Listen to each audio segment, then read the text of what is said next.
अहम ब्रह्मास्मि पार्ट 66। भाइयों, आप सभी का मेरी चैनल में स्वागत है। अहम ब्रह्मास्मि यह श्री निसर्गदत्त महाराज और उनके शिष्यों के बीच हुए वार्तालाप की अंग्रेजी बुक आई एम धेट का हिंदी अनुवादन है। अहम ब्रह्मास्मि अनुवादक करता है श्री विनय कुमार वैद्य जी। आज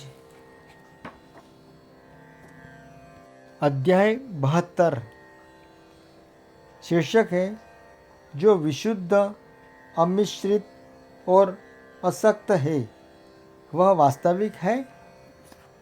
महाराज, तुम फिर भारत आ गए। कहाँ कहाँ हो आए, क्या क्या देख आए?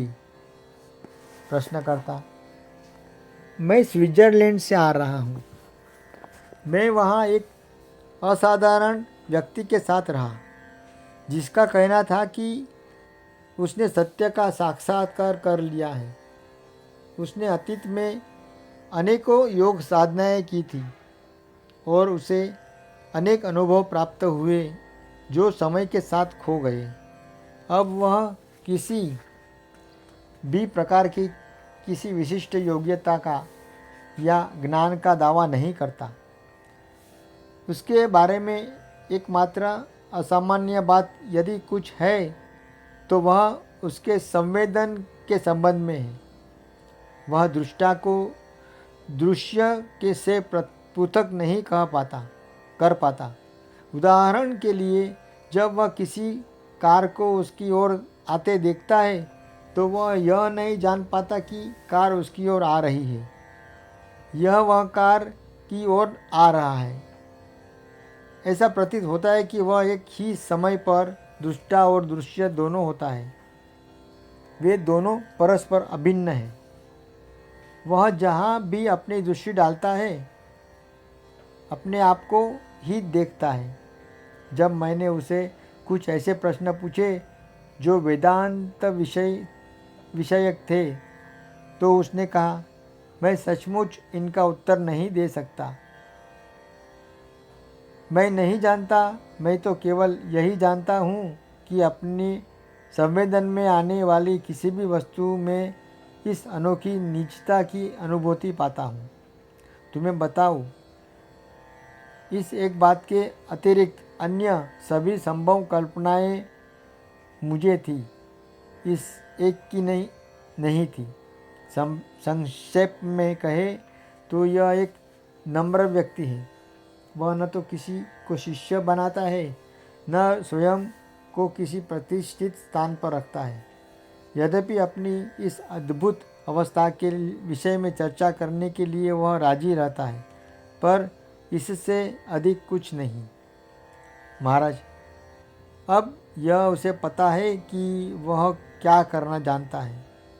अन्य सब तो इस बस अब अतीत की बीते बातें हैं।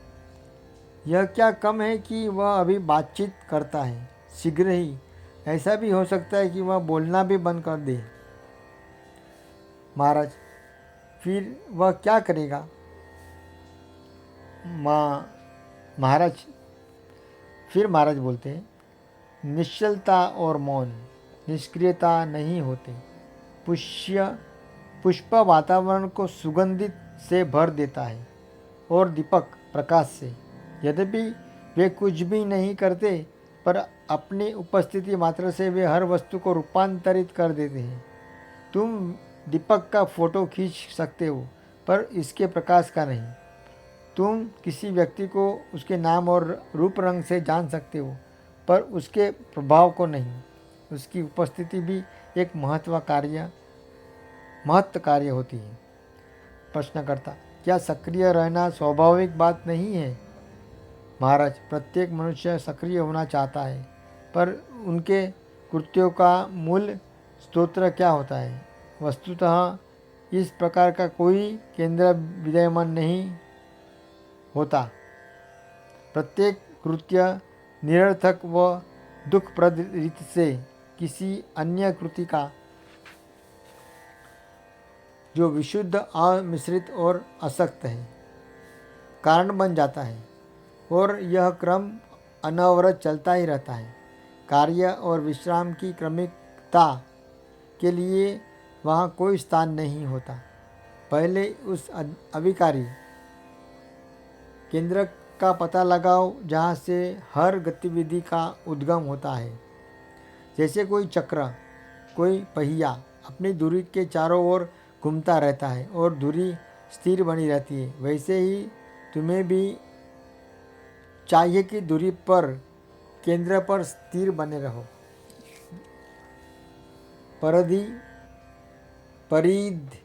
परिधि पर मत चक्कर काटते रहो। प्रश्नकर्ता, इसे व्यावहारिक धरातल पर कैसे किया जाता है?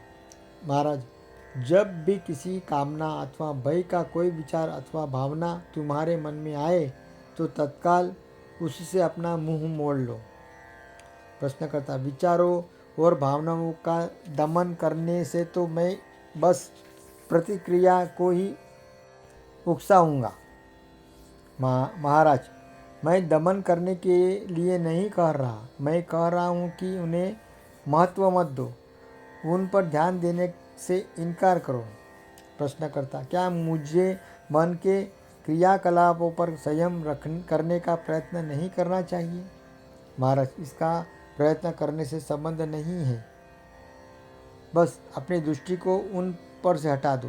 विचारों पर दृष्टि रखने की उपेक्षा उसे किन्हीं भी दो विचारों के बीच की रिक्तता पर रखो। बस तुम्हें भीड़ में से गुजरने की आवश्यकता होती है, तो अपने रास्ते पर आ रहे प्रत्येक व्यक्ति से तुम झगड़ते नहीं, तुम बस उनके बीच में से अपने राह बना लेते हो। प्रश्न करता, यदि मन पर नियंत्रण रखने हेतु मैं संकल्प का प्रयोग करूँ तो इससे केवल मेरा अहंकार ही अधिक शक्तिशाली हो जाता है।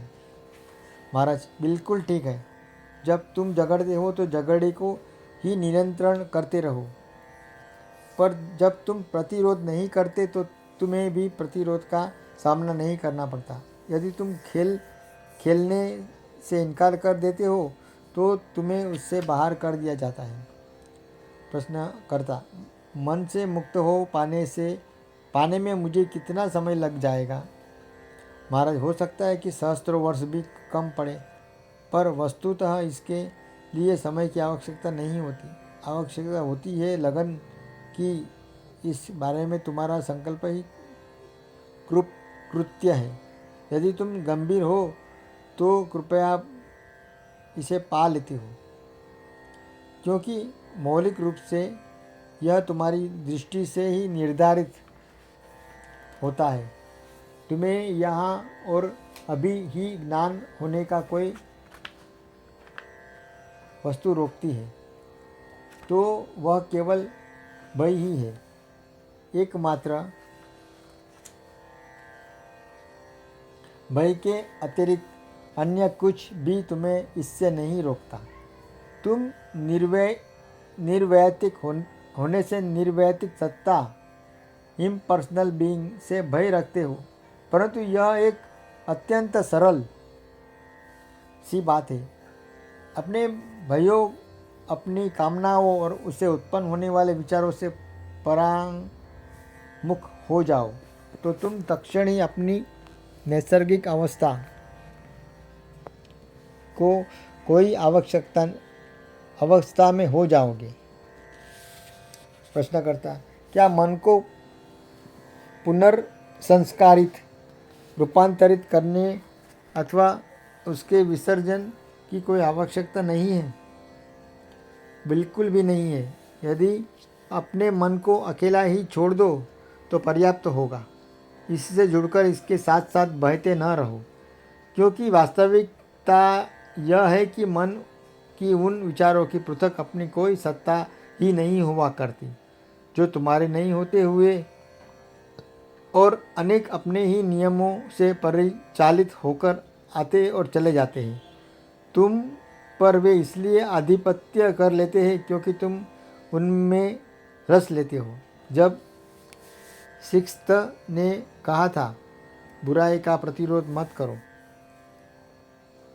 तो उसका ठीक यही भाव था। बुराई का प्रतिरोध कर तुम इसे और भी शक्ति प्रदान कर देते हो। प्रश्नकर्ता: हाँ, अब मैं समझ पा रहा हूँ। मुझे बस इतना ही करना है कि बुराई को सत्यता देने से मैं इनकार कर दूँ, तब यह स्वयंमेव मिटने लगती है। पर क्या इसका एक अर्थ यह भी नहीं हुआ कि इस प्रकार से आत्मा सम्मोहन उत्पन्न कर लिया गया? महाराज: आत्मा सम्मोहन यदि कहीं है तो वह तो अभी ही अपनी पूरी शक्ति से तुम पर हावी है और उसके वशीभूत होकर तुम सोचते हो कि तुम अच्छाई और बुराई के मध्य में फंसा हुआ व्यक्ति हो। मैं तुमसे जो भी कह रहा हूँ वह यही है कि इसको समाप्त कर दो, जाग जाओ और वस्तुता और उसकी यथार्थता में देखो। स्विट्ज़रलैंड में तुम्हारे उस अद्भुत मित्र के साथ तुमने जो समय व्यतीत किया उसके बारे में एक प्रश्न। उसके साहचर्य से तुमने क्या पाया? प्रश्न करता है: कुछ भी नहीं पाया। उसके अनुभव का मुझ पर कोई प्रभाव न पड़ा।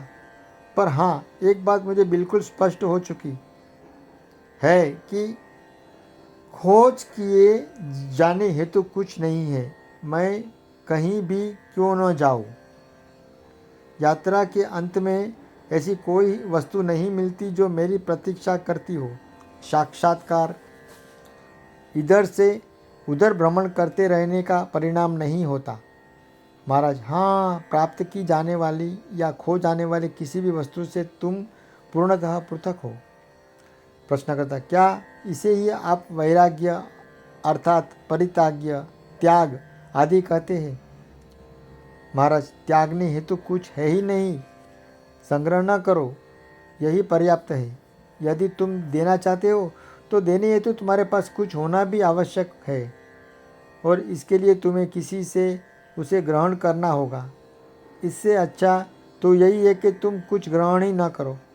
त्याग का अभ्यास करने की अपेक्षा यह अधिक सरल है और फिर त्याग करने का अभ्यास प्रायः आध्यात्मिक गर्व का भयावह रूप भी ले लिया करता है।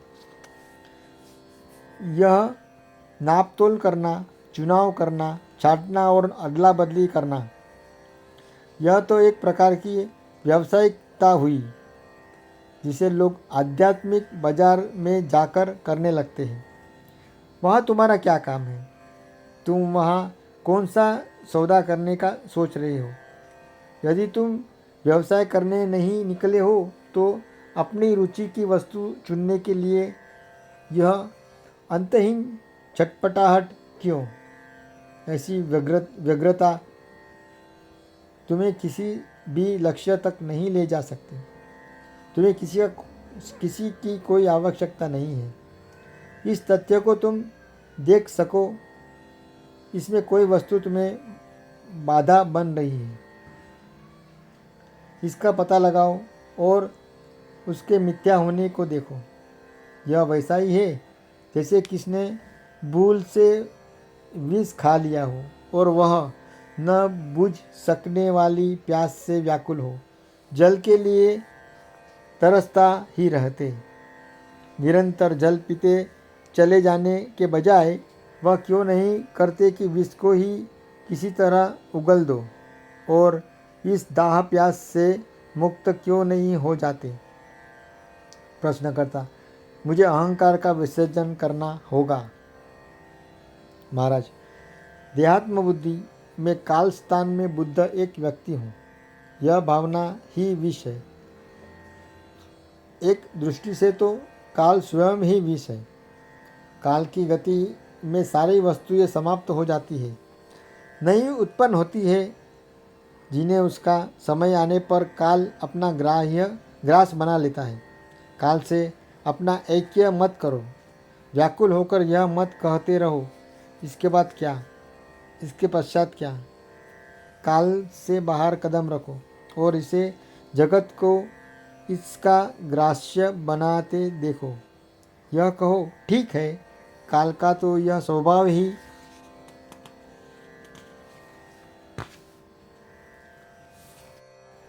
है कि प्रत्येक वस्तु का अंत कर देता है, होता रहे। इस सब से मेरा कोई संबंध नहीं। न तो मैं ज्वलनशील वस्तु हूँ और न मुझे ईंधन का संग्रह करना है। प्रश्नकर्ता, क्या दृश्य के अभाव में साक्षी की सत्ता संभव है? महाराज, ऐसी कोई ना कोई वस्तु तो सदैव होती ही है जिसका साक्षित्व हो सके, और यदि वस्तु न हो तो उसका भाव तो होगा ही। साक्षिता, विटनेसिंग, स्वाभाविक वस्तु है और यह किसी प्रकार की समस्या नहीं होती। अत्याधिक रस लेने की प्रवृत्ति ही वास्तव में समस्या बन जाती है, जिसका परिणाम है स्वतादात्म्य। तुम जिस भी विषय में गहरे डूब जाते हो उसे सत्यवत स्वीकार कर लेते हो। प्रश्नकर्ता, मैं हूँ वास्तविक है या अवास्तविक? क्या मैं हूँ साक्षी है? साक्षी वास्तविक होता है या अवास्तविक? महाराज, जो विशुद्ध, अमिश्रित और असक्त है वही वास्तविक है। जो दूषित है, संकर है, पराश्रित और अनित्य है वह अवास्तविक है। शब्दों से अपने को भ्रमित मत कर लो। एक ही शब्द अनेक और कभी कभी तो परस्पर विरोधी अर्थों का संप्रेषण करता है। वह मैं हूँ को सुखद का अनुसरण करता है और दुखद से दूर दूर भागता है। मिथ्या है वह मैं हूँ जो सुख और दुख की परस्पर अभिन्नता को देखता है। सम्यक दृष्टि युक्ति है। जो साक्षी दृष्टा अपनी इंद्रियों द्वारा प्राप्त हो रहे संवेदन को जाल में परिवेष्टित हो जाता है, फंस जाता है, वह व्यक्ति है। जो साक्षी उनसे पृथक, अविचलित, अस्पर्शित रह जाए वह वास्तविक का प्रक्षेपण स्तंभ, वॉच टावर है। यही वह संपर्क बिंदु है जहाँ अव्यक्त में सन्निहित चैतन्य व्यक्ति को स्पर्श करता है। न तो साक्षी की अनुपस्थिति में जगत की सत्ता हो सकती है और न जगत की अनुपस्थिति में साक्षी की सत्ता। प्रश्नकर्ता, काल जगत का क्षय कर दिया है, इस काल का साक्षी कौन है? महाराज, वह तो कालातीत है जिसे कोई नाम नहीं दिया जा सकता। जैसे किसी जलती मसाल को एक घेरे में तेजी से घुमाए तो एक चमकदार वर्तुल दिखाई पड़ता है, और जब वह गति रोक दे तो उसकी ज्वाला भर शेष रह जाती है। उसी प्रकार मैं हूँ अपनी गतिशीलता से संसार को सृजित करता है। जब मैं हूँ विश्राम में होता है तो परम तत्व एब्सोल्यूट है। यदि तुम सिनेमा हॉल की दर्शक दीर्घा में कभी गए हो तो तुमने देखा होगा कि एक व्यक्ति टॉर्च लेकर लोगों को उनका स्थान बतलाता है। जो कुछ भी उसके टॉर्च के प्रकाश के घेरे में होता है केवल उसी ही तुम देख पाते हो। शेष सब अंधकार में डूबा होता है। यह इस प्रकार से है। प्रश्नकर्ता, यदि संसार का प्रक्षेपण मैं स्वयं करता हूँ तो इसे परिवर्तित करने की क्षमता भी मुझ में अवश्य होनी चाहिए। महाराज, अवश्य है। तुम ऐसा करने की क्षमता रखते हो, पर इसके लिए अवश्य यह है कि तुम इससे अपना तादात्म्य न करो और इसका अतिक्रमण कर इससे परे चले जाओ। तभी तुम इसे मिटाने और पुनर्सृजित करने की शक्ति होगी। प्रश्नकर्ता, मैं तो बस मुक्ति चाहता हूँ। महाराज, तुम्हें दो बात जाननी होगी। तुम्हें किस से मुक्ति होना है और वह क्या वस्तु है जो तुम्हें बद्ध रखती है? प्रश्नकर्ता, आप विश्व को मिटा क्यों नहीं देना चाहते? महाराज, मेरा विश्व से कुछ लेना देना नहीं है। यह रहे या न रहे इतना ही पर्याप्त है कि मैं अपने को जानूं। प्रश्नकर्ता, यदि आप संसार से परे की वस्तु है तो संसार को आपसे क्या लाभ? महाराज, करुणा करना ही है तो अपनी आत्मा पर करो, जिसका कि अस्तित्व है, संसार पर नहीं, जिसका कोई अस्तित्व ही नहीं है। स्वप्न में गहरे डूबकर तुम अपनी वास्तविक आत्मा को भुला दिया है। प्रश्नकर्ता, संसार न हो तो प्रीति के लिए कहीं कोई स्थान ही नहीं शेष रहेगा। महाराज, ऐसा ही है। अस्थि, भांति, प्रीति और सौंदर्य से सभी विशिष्टताएं वास्तविक के ही अनेक प्रतिबिंब है, जो कि संसार में प्रतिबिंबित हो रहे हैं। यदि वास्तविक न रहे तो प्रतिबिंब भी न बनेंगे। प्रश्नकर्ता, संसार उनके अनेक प्रकार की काम्य वस्तुओं और व्यक्तियों से परिपूर्ण है।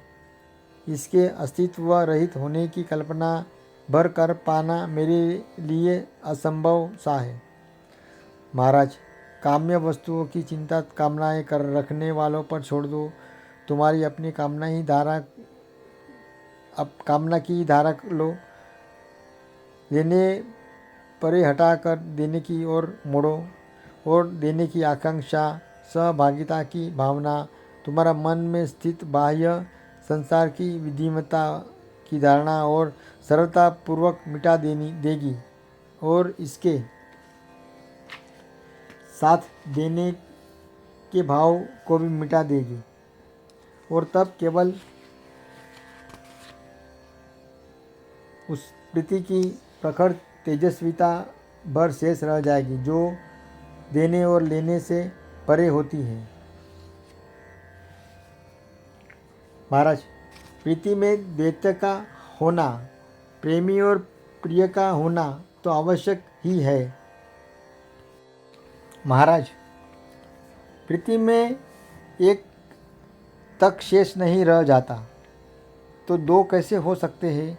प्रेम का अर्थ है पृथकता की, भेद दृष्टि की अस्वीकृति। यदि तुम्हें एकत्व का विचार करना हो तो पहले द्वैत का सृजन करना होता है। जब तुम सचमुच प्रेम में होते हो तब यह नहीं कहते मुझे तुमसे प्रेम है। जहाँ भी मन के क्रियाकलाप होते हैं द्वैत तो रहेगा ही। प्रश्नकर्ता, कौन सी शक्ति मुझे बार बार भारत में खींच लाती है? इसका कारण न तो यहाँ का अपेक्षाकृत कम खर्च में जीवन जी पाना है, और न यहाँ होने वाले अनुभव की विविधता और विभिन्नता ही है। इनके अतिरिक्त भी कोई अन्य महत्वपूर्ण कारण इसके पीछे है। महाराज, इसका एक अध्यात्म पक्ष भी है। भारत में आंतरिक और बाह्य की भेद रेखा अपेक्षाकृत क्षीण है। यहाँ अपनी आंतरिक अवस्था की अभिव्यक्त बाहर करना अधिक सरल होता है। समाज इतना अधिक दमनदारी नहीं है। प्रश्नकर्ता, जी हाँ, पश्चिम में रजोगुण और तमोगुण की ही अधिक प्रबलता है। भारत में तत्व की प्रमुखता है, सौहार्द और संतुलन है। महाराज, क्या तुम गुणों से परे नहीं रह सकते? सत्व तो चुनने उसे अधिक महत्व देने की क्या आवश्यकता है? जो तुम हो, जहाँ तुम हो वहीं रहो, और गुणों की चिंता करना छोड़ो। प्रश्नकर्ता, मुझ में इतना सामर्थ्य नहीं है। महाराज, इससे यही सिद्ध होता है कि भारत में रहकर तुम कुछ नहीं पाया। जो तुम्हारे पास वस्तुतः है उसे तुम खो नहीं सकते। यदि तुम दृढ़ भाव से अपने आप में स्थिर रहो तो स्थान परिवर्तन तुम्हारी अवस्था को प्रभावित नहीं कर सकता। प्रश्नकर्ता, भारत में आध्यात्मिक ढंग से जीना अधिक सरल है। ऐसा पश्चिम में संभव नहीं हो पाता। मनुष्यों को वहाँ एक बड़ी सीमा तक अपनी परिवेश में सामंजस्य बनाकर रहना पड़ता है। महाराज, तुम अपना स्वयं का परिवेश क्यों नहीं बना लेते? संसार के पास उतनी ही शक्ति होती है जितनी कि तुम प्रदान करते हो। विप्लव करो, विद्रोह करो, द्वैत से ऊपर उठो। पूर्व और पश्चिम में भेद मत करो। प्रश्नकर्ता, यदि कोई स्वयं को अत्यंत आध्यात्म विरोधी वातावरण में पाता हो तो क्या करें? महाराज, कुछ मत करो, जो तुम हो वही रहो। वातावरण के से अलिप्त परे रहो, उससे दृष्टि हटा कर परे देखो। प्रश्नकर्ता, घर पर भी विवाद हो सकते हैं।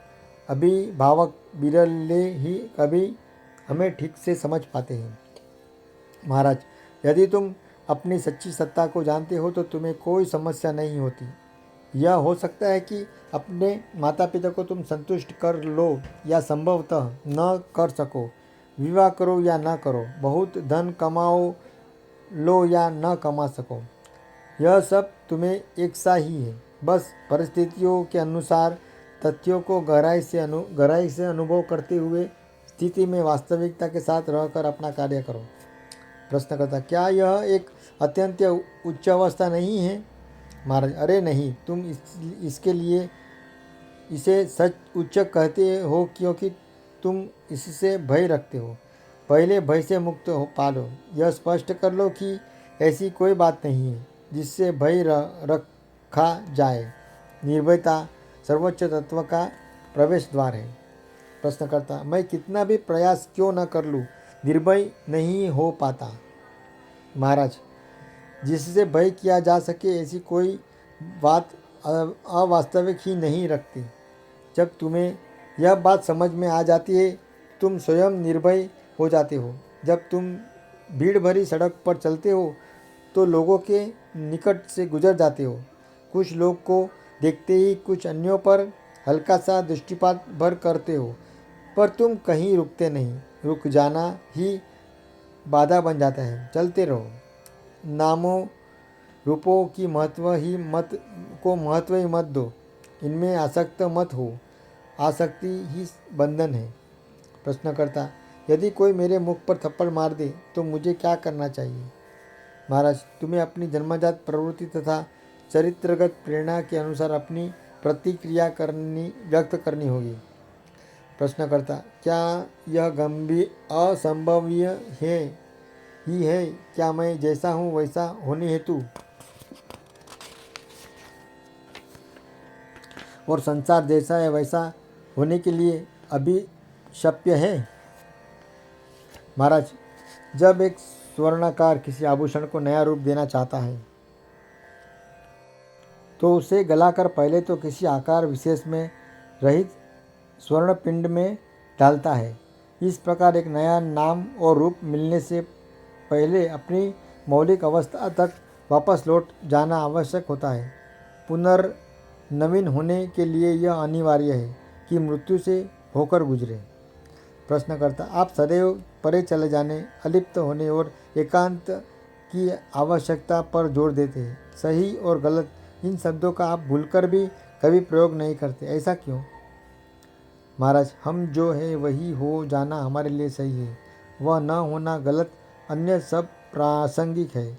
सही और गलत के विभाजन करने की व्यग्रता तुम में इसलिए है क्योंकि अपने कृत्य के लिए तुम कोई उपयुक्त आधार खोजना चाहते हो। तुम सदैव कुछ न कुछ करते रहते हो, परंतु ऐसी व्यक्ति प्रेरित किन्हीं निश्चित आदर्शों पर निर्भर गतिविधि को किसी लक्ष्य विशेष की प्राप्ति के लिए की जाती है। निष्क्रियता से भी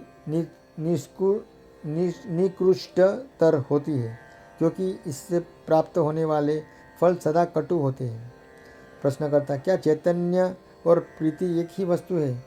महाराज, हाँ, पूर्णतः एक ही वस्तु है। चैतन्य गतिशील तत्व है, जबकि प्रीति सत्ता है। चैतन्य क्रियाशील प्रीति है। चैतन्य क्रियाशील प्रीति है। मन के लिए ऐसा कर पाना संभव है कि वह अनगणित संभावनाओं को प्रत्यक्ष रूप दे सके, परंतु यदि वे प्रीति प्रेरित नहीं है तो व्यर्थ होते हैं। सृजन की पृष्ठभूमि में प्रेम तो पहले से ही विद्यमान होता है। इसके बिना सब कुछ अनर्थकारी होता है। प्रश्नकर्ता, चैतन्य के अंतर्गत क्रिया किस रूप में निहित हो पाती है? महाराज, क्रियाशीलता का तुम्हारा आग्रह असाध्य दिखाई पड़ता है। जब तक किसी न किसी तरह की गतिविधि, व्याकुलता, उठापटक आदि न दिखाई दे तब तक तुम्हें क्रिया का चिन्ह नहीं अनुभव हो पाता है। उपद्रव का अर्थ है केवल गति करने का ध्येय बनाकर गतिशील रहना। वास्तविक क्रिया वस्तु के स्थान परिवर्तन में नहीं वरन उसके रूपांतर में हुआ करती है। स्थान परिवर्तन में बस इधर से उधर जाना होता है, जबकि क्रिया का अर्थ है हृदय परिवर्तन होना। बस इतना भर स्मरण रखो कि जिसका भी संवेदन हो सकता है वह वास्तविक नहीं हो सकता। कोई सक्रियता क्रिया नहीं होती। क्रिया गुप्त, अज्ञात और अज्ञेय वस्तु है। तुम केवल इसके फल को ही जान सकते हो। प्रश्नकर्ता, क्या ईश्वर ही एकमात्र कर्ता नहीं है? महाराज, किसी बाह्य कर्ता को बीच में लाने की आवश्यकता ही क्या है? संसार स्वयं से ही स्वयं को पुनर्सृजन कर लेता है। यह एक अंतर्रहित प्रक्रिया है जिसमें अनित्य को ही पुनर्फलित करता रहता है। यदि तुम सोचते हो कि इसका कोई कर्ता अवश्य हो तो ऐसा केवल अपने अहंकार के कारण ही हो सकता है। तुम्हारी कल्पना के अनुरूप एक ईश्वर को तुम निर्मित कर लेते हो। फिर तुम्हारी यह कल्पना कितनी भी धुंधली और अस्पष्ट क्यों न हो, अपनी मन रूपी फिल्म को माध्यम बनाकर तुम एक संसार को प्रक्षेपित करते हो और उसे अर्थ और ध्येय देने हेतु ईश्वर को भी यह सब कल्पना मात्र है। इससे बाहर आओ। प्रश्नकर्ता, संसार शुद्ध मनोनिर्मित वस्तु भर है। यह देख पाना कितना कठिन है। इसकी इंद्रिय ग्राह्य वास्तविकता हमें इसकी यथार्थता तथा का कितना दृढ़ विश्वास जगा देती है। महाराज, यह तो एक कल्पना शक्ति का ही रहस्य है। क्यों यह इतना वास्तविक जान पड़ता है? तुम ब्रह्मचारी हो या विवाहित हो, भिक्षु हो या गृहस्थ हो, इसका विशेष महत्व नहीं है। क्या तुम अपनी कल्पना के दास हो या नहीं हो? तुम जो भी निर्णय लेते हो, जो भी कार्य करते हो, वह अनिवार्यतः तुम्हारी कल्पना पर ही अवलंबित होता है। उन मान्यताओं पर जो तथ्यों को मुखौटा पहनकर तुम्हारे सामने आती है। प्रश्नकर्ता, मैं आपके समक्ष यहाँ बैठा हूँ, इसका कौन सा अंश काल्पनिक है? महाराज, संपूर्ण, यहाँ तक कि काल और ज्ञान स्थान भी कल्पना में ही अस्तित्व रखते हैं। प्रश्नकर्ता, क्या इसका यह अर्थ हुआ कि मेरा अस्तित्व नहीं है? महाराज, मेरा भी अस्तित्व नहीं है। सारा अस्तित्व कल्पना जनित है। प्रश्नकर्ता, क्या सत्य बीइंग भी कल्पना जन्य है? महाराज, शुद्ध सत्य जिससे सब ओतप्रोत है और जो सबसे अतीत है, सीमित अस्तित्व नहीं है। सारी सीमाबद्धता कल्पना जन्य ही होती है। केवल सीमा रहित ही वास्तविक है। प्रश्नकर्ता, जब मुझ पर आपकी दृष्टि पड़ती है तो आप क्या देखते हैं? महाराज, मैं देखता हूँ कि तुम अपने आप के होने की कल्पना कर रही हो। प्रश्नकर्ता, मेरे जैसे असंख्य है, फिर भी प्रत्येक भिन्न है।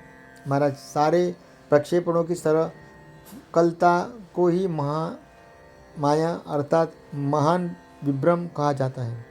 प्रश्नकर्ता, और अब आप अपने स्वयं की ओर देखते हैं, तब आप क्या देखते हैं? महाराज, यह इस पर निर्भर है कि मैं किस प्रकार से देखता हूँ। जब मैं मन को माध्यम बनाकर देख रहा होता हूँ तो मैं अनगणित लोगों को देखता हूँ। जब मैं मन को परे रखकर देखता हूँ तो मैं साक्षी को देखता हूँ, और साक्षी से भी परे है शून्यता और मौन की अनंत प्रगाढ़ता।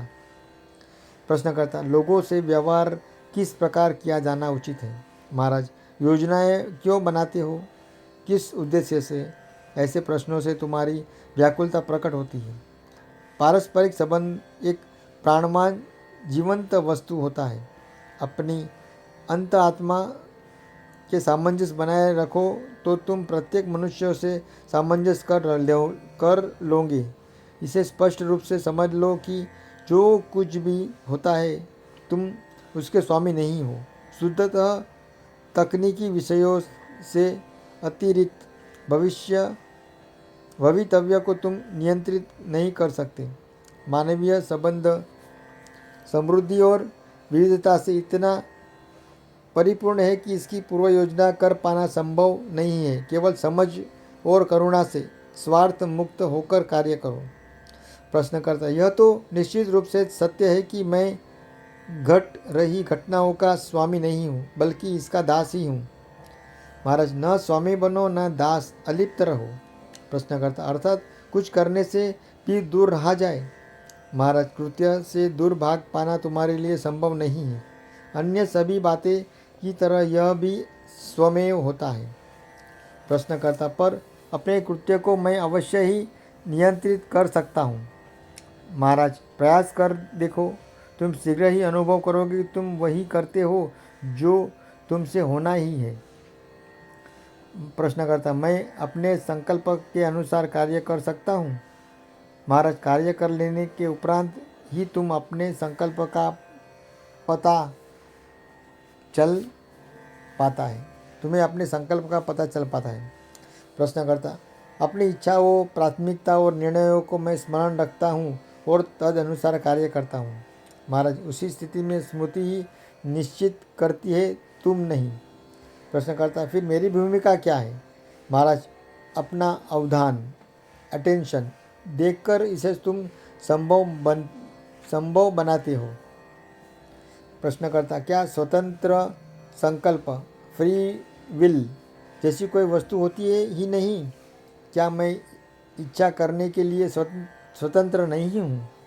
महाराज, अरे नहीं, तुम इच्छा करने के लिए बाध्य होते हो। हिंदू तत्व दर्शन में सर्वत्र संकल्प की अवधारणा का अस्तित्व ही नहीं है, अतः इसके लिए वहाँ कोई शब्द भी नहीं है। संकल्प है प्रतिबद्धता, ग्रंथि, बंधन। प्रश्नकर्ता, मैं अपनी सीमाओं को चुनने हेतु स्वतंत्र हूँ। महाराज, पहले तुम्हें स्वतंत्र होना होगा। संसार के स्वतंत्र होते ही तुम संसार में स्वतंत्र रह सकते हो, अन्यथा तुम्हारा अतीत ही तुम्हें और तुम्हारे भविष्य को निर्धारित करता रहता है। क्या हो गया और क्या होना चाहिए था, इस दोनों में तुम फंसे ही रहते हो। चाहो तो इसे प्रारब्ध कह लो या कर्म, पर इसे स्वतंत्रता तो कहो ही मत। पहले अपने सत्य स्वरूप को पर लौटो और फिर प्रेम के मर्म से उत्स्फूर्त होकर कुछ करो। प्रश्न करता, व्यक्त में क्या है?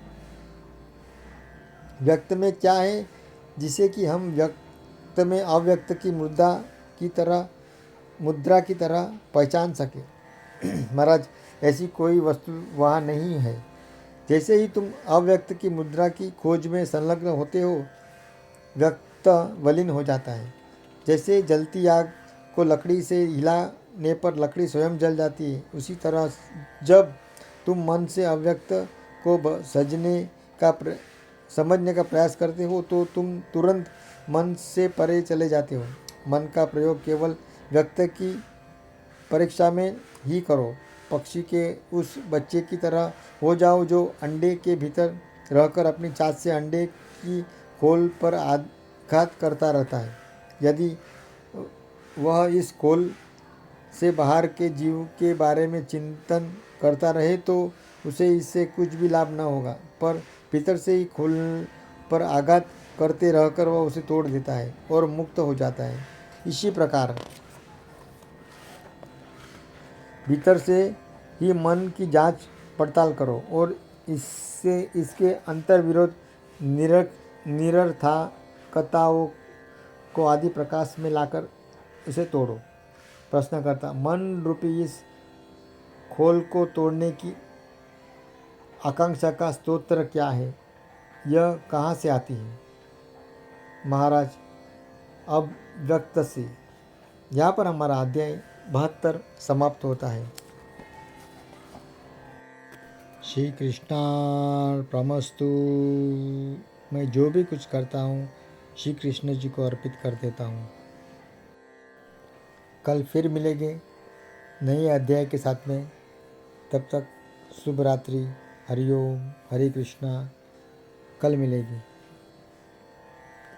मेरे भाई तथा बहनों, ये मेरा प्रयास अगर आपको अच्छा लगे तो मेरी ये चैनल @जीवनरथ_अनिल यूट्यूब पर है, उसे लाइक, शेयर और सब्सक्राइब करिए। इससे मुझे आप उत्साहित करेंगे नए वीडियो के लिए। कल मिलेंगे। आपका बहुत बहुत धन्यवाद।